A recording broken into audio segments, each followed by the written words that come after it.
O senador Flávio Bolsonaro foi na contramão da opinião do presidente do PL, Valdemar Costa Neto, e afirmou que não votaria em Flávio Dino para uma eventual vaga no Supremo Tribunal Federal. Em suas redes sociais, o filho do ex-presidente Jair Bolsonaro criticou a postura de Dino, dizendo que o ministro se comporta como um tirano e afirmando que apoiar sua indicação para a Suprema Corte é ser conivente com perseguição de opositores políticos. Vou abrir aspas. Se hoje Flávio Dino já se comporta como um tirano, imagina sendo membro da mais alta corte do país, fecho aspas. A fala do senador foi uma resposta à declaração de Valdemar Costa Neto, que disse que a tendência é que o partido apoie Dino, caso ele seja indicado para substituir Rosa Weber. Vamos começar essa rodada com o Cláudio Dantas.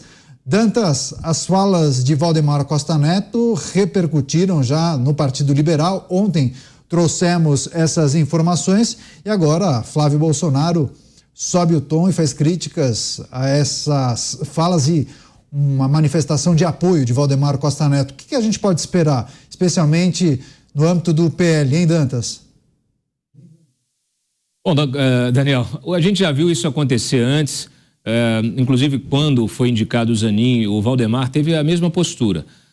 E primeiro causou um choque ali, um estranhamento dentro do PL, e depois todo mundo entrou no eixo ali, quando o indicado foi, antes de ser sabatinado, fez o beijamão.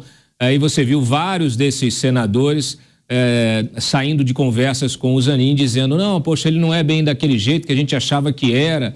Inclusive tem aqui um perfil bastante conservador e está prometendo seguir aqui uma linha bem interessante, então vamos apoiar. É claro que na decisão aí, enquanto não há decisão, há o embate político.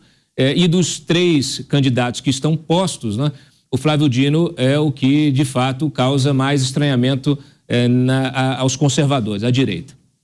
Flávio Dino, ele tem tido aí, né, tem inclusive causado estranhamento dentro do próprio PT, né, ele nessa disputa, ele vem sendo combatido internamente ali nas articulações de bastidores pelo próprio PT, pela turma do Prerrogativas, que apoia o Jorge Messias. Então, isso faz parte, a gente está ainda na fase do debate. Depois que houver a indicação oficial, tudo pode mudar. Agora, a postura do Valdemar, ela é previsível. O Valdemar, ele é um político profissional, ele sabe se adaptar às situações, ele sabe muito bem, né, que não se deve fazer críticas públicas a quem tem aí condições de assumir, de fato, uma cadeira lá no Supremo Tribunal Federal. Ele, como político profissional, sabe que não é de bom tom você ter um inimigo, né, ou um rival, ou alguém que você possa precisar adiante lá na cadeira do Supremo Tribunal Federal. Fora o fato que Valdemar,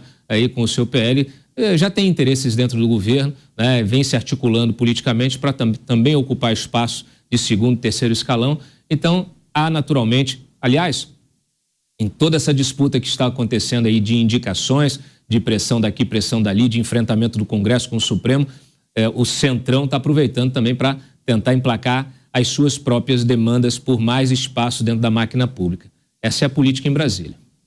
É isso. Cláudio Dantas trazendo as suas avaliações acerca dessa indicação que deve acontecer muito em breve. O presidente Lula, segundo as informações de bastidores, está dividido entre três nomes: o chefe do TCU, o da AGU, também Jorge Messias, e o favorito, segundo as informações, Flávio Dino. Será?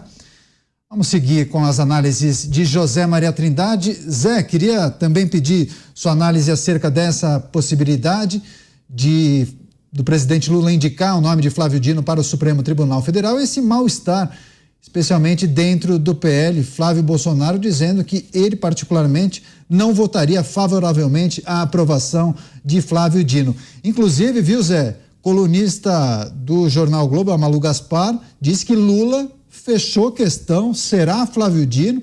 A dúvida agora é saber quem vai ser o ministro da Justiça. Enfim, queria também te escutar. Quais são suas análises? Por gentileza, Zé. Pois é, eu disse aqui, no início dessa semana, houve conversas ali com senadores e sondagens para saber como estava a possibilidade de aprovação ou não do Flávio Dino no Senado Federal. Quando se faz essa consulta aos senadores, e conversa aqui, conversa ali, me relataram uma conversa meio assim, e se for fulano, e se for fulano, e se for o Flávio Dino? Aí ele entendeu que a consulta era sobre o Flávio Dino. Essa relação do senador Flávio Bolsonaro com o Dino, ela é uma relação explosiva mesmo. Na política, dizia o Tancredo Neves, que ninguém pode ter um adversário tão forte, um inimigo tão cruel, que não possa ser um aliado no futuro. E também não pode ter um aliado tão próximo, né, e tão íntimo, que não possa tê-lo como adversário ou inimigo no futuro. Mas nesse caso aí já passou da possibilidade de volta. O senador Flávio Bolsonaro, a família Bolsonaro e Flávio Dino estão numa ruptura inegociável. Entendo que não há como retornar. Mas as sondagens feitas no Senado Federal dão conta de que o apoio a Flávio Dino é bom e que ele será aprovado com folga. Até porque ele é um senador da República, né? Ele é um senador licenciado e mais, ele é um político e sabe a linguagem da política, sabe fazer a campanha. Quando for oficializado, ele vai procurar todos os senadores, mas já sei que já existem conversas, inclusive dele com alguns aliados no Senado Federal. Tem cara mesmo de que será Flávio Dino o indicado. A relação dele, do ministro Flávio Dino com o PT, ele surpreendeu, porque a defesa que ele faz do governo e da maneira como ele faz a defesa, né, e o contraste muito grande é estilo PSOL, estilo PT mesmo. É essa a ideia. E aí provocou até ciúmes, dizendo que ele cresceu muito. Eu conversei com integrantes do PCdoB que nem querem que ele vá para o Supremo, porque ele cresceu tanto que pode ser o candidato do PCdoB à presidência da República, para se ter uma ideia, né? E há desconfianças ali de que a indicação dele já indica limpando a frente para o Fernando Haddad, que é um nome trabalhado pelo PT na sucessão de Lula, né? No caso dele não se candidatar à reeleição. Portanto, é natural que o Flávio Bolsonaro reaja assim, né? E o Valdemar Costa Neto entende de política e sabe que ninguém aqui dá murro em ponta de prego, né? Ou seja, há uma boa vontade, sim, de uma parcela grande do Senado com essa indicação possível do Flávio Dino ao Senado, ao Supremo Tribunal Federal.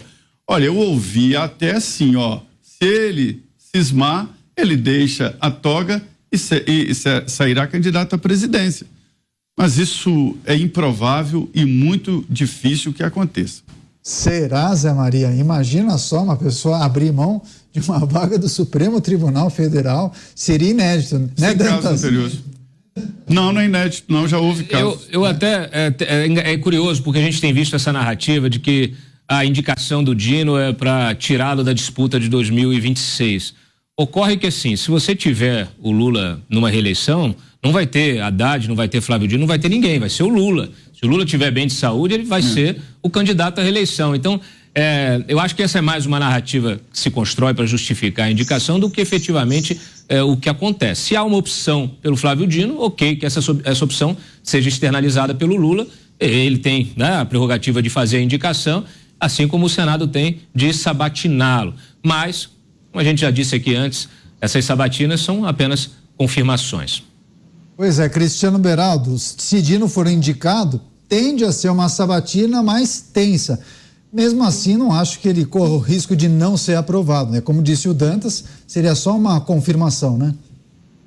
Exato. Infelizmente, há muito tempo o Senado vem se afastando da sua obrigação de efetivamente sabatinar os indicados ao Supremo Tribunal Federal com vistas àquilo que a Constituição diz, o notável saber jurídico. Há toda uma especulação ali, a gente assiste a isso a cada indicação, de senadores que vão criar ali uma ponte de diálogo para fazer a aprovação com base nos seus próprios interesses, nos processos que rodam no Supremo, nos processos que atingem os seus familiares, os seus amigos, os seus parceiros de negócio, enfim, acaba sendo sempre em torno de um interesse pessoal de uma boa parte do Senado, obviamente não da totalidade, mas de uma boa parte do Senado, e isso atrapalha muito o equilíbrio entre poderes. A gente falou várias vezes durante essa semana sobre essa questão, né? e o exemplo, acho que grande, que vem do Senado é justamente na sabatina dos indicados. Agora, o Flávio Dino, a gente precisa lembrar que ele é um novato no PSB. A relação dele com Lula vem da época do PCdoB. Ele foi eleito governador pelo PCdoB e o PCdoB sempre foi um parceiro de primeira hora do Lula, sempre tiveram juntos em várias jornadas e tem uma relação íntima, porque eu duvido muito que Lula tenha aberto mão de indicar ao Supremo alguém que de fato ele possa ligar de madrugada, que ele possa expor as suas angústias e preocupações e que seja atendido e que tenha ali um parceiro, alguém que vai atuar junto a ele. Ele deixou isso claro, que é algo vergonhoso para um presidente da República colocar a coisa nesses termos, mas a gente sabe que é exatamente assim que se vem formando o Supremo Tribunal Federal. Flávio Dino tem também apoios importantes dentro da própria corte, se tornou um nome fortíssimo em razão disso. Teve a chancela de ministros poderosos e, com isso, vai, se for indicado, vai ser aprovado e vai encontrar na corte um ambiente amistoso. E a gente vai ver essas indicações. Ele, se não me engano, terá quase 20 anos para ficar na corte. Sim. Outros ministros indicados mais jovens vão ficar lá por 30 anos. Quer dizer, é um tempo muito longo, muita coisa vai acontecer no Brasil durante esse período. E o que não vai acontecer na velocidade que a gente gostaria é uma renovação no Supremo com base essencialmente naquilo que a Constituição manda. Pois é, o Dantas, inclusive, quando a gente começou a trazer esse debate aqui sobre a indicação de Lula para a vaga de Rosa Weber, Mota, o Dantas, eu me lembro que disse... O Dantas disse o seguinte: a primeira indicação seria da cota pessoal. A segunda indicação, Lula iria atender aos anseios de uma série de grupos, Congresso Nacional, Judiciário e por aí vai. Só que houve uma mudança nesse entendimento, nos rumos dessas tratativas, e Lula, mais uma vez, fará uso da sua cota pessoal. Não sei se vai agradar a todos, mas certamente irá desagradar a alguns. Como você observa, então, pelo menos as informações de bastidores apontam para fechamento de questão no Palácio do Planalto. Parece que Flávio Dino será, sim, indicado, viu, Mota? Essa pergunta que você me fez é muito difícil, Daniel. Como é que eu observo? Eu confesso a você que em determinados momentos da história brasileira atual, eu boto a mão na frente dos olhos para não ter que observar. O que eu posso comentar em relação a essa notícia é que a semeadura é opcional, mas a colheita é obrigatória. Não adianta os nossos congressistas se omitirem ou acharem que são espertos fazendo manobras em determinado momento e lá na frente, quando o fruto da omissão ou das manobras vem, eles pousarem de indignados e a dizerem que vão fazer isso ou vão fazer aquilo. A hora de agir é no momento em que ainda é possível impedir um mal maior. Eu acho que quando você coloca alguém num cargo público, especialmente num cargo com enorme poder, especialmente num cargo onde a pessoa fica quase que a vida inteira sem possibilidade de ser retirada, é preciso parar um pouco e examinar quem é a pessoa, o que ela fez antes na vida, quais são as suas ideias. São ideias que vão levar o Brasil na direção da liberdade, na direção da prosperidade, na direção da segurança? Essas perguntas não costumam ser difíceis de ser respondidas. Só para fechar esse assunto, Cláudio Dantas, queria que você rapidamente explicasse qual foi o ponto de virada, por que Lula acabou alterando aquilo que ele previa fazer em relação a essa segunda indicação, hein, Dantas? Daniel, só inclusive por uma questão até de justiça, né? Claro. Eu trouxe essa informação e depois trouxe primeiro a informação de que o Dino tinha entrado na disputa e depois que tinha virado o favorito. né? Então, a gente aqui trazendo sempre em primeira mão esses bastidores da política aqui, dessas disputas de poder em Brasília.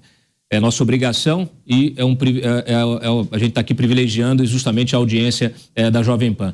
O Flávio Dino, quando se afunilou esses 3 candidatos, o Flávio Dino, ele desde o início do ano, com a questão até do 8 de janeiro e toda a sua atuação na polícia à frente, né, do Ministério da Justiça, com a Polícia Federal, debaixo do braço, com toda a forma como ele conseguiu se articular politicamente com o Congresso, com os outros poderes, ele mostrou uma coisa que o Lula reparou e entendeu como necessária, que é uma liderança do processo.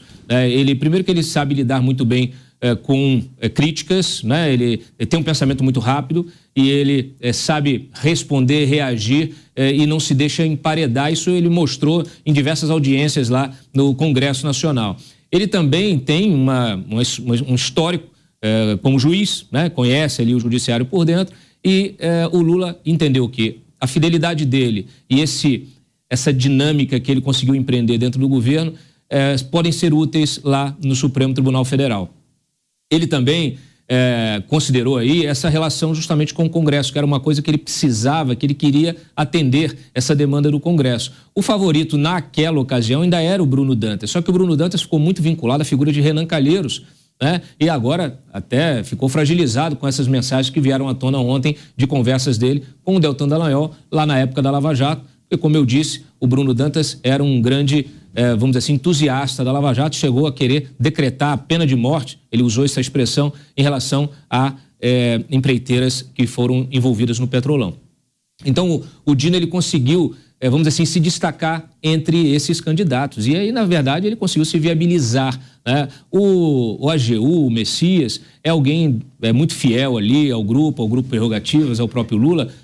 A Dilma, né, desde aquele evento que a gente conheceu, que ele ficou nacionalmente famoso, mas uma figura que estava sendo enxergada como alguém que poderia ser um voto acessório ao Zanin, né? Então, o próprio Supremo reagiu a isso, não gostaria, né? Você tem ali o Alexandre Moraes e o Gilmar Mendes apoiando o Flávio Dino e rejeitando um pouquinho a indicação do Jorge Messias. E no caso, o Bruno Dantas fragilizou, ficou mais difícil. Então, por isso que ele se coloca aí nessa posição de favorito. Mas olha, tudo pode mudar, tá? Existe no bastidor uma articulação para que, por exemplo, assuma no lugar do Flávio Dino o Marco Aurélio do Grupo Prerrogativas, fundador, presidente do Grupo Prerrogativas. Assume o lugar do Dino no Ministério da Justiça e da Segurança Pública. Essa é uma articulação concreta que está sendo feita. Mas já há quem defenda que seja o próprio Marco Aurélio indicado para o Supremo, embora ele diga aos seus interlocutores que não quer. Mas são nomes que figuram nessa disputa e a gente não pode fechar os olhos a isso.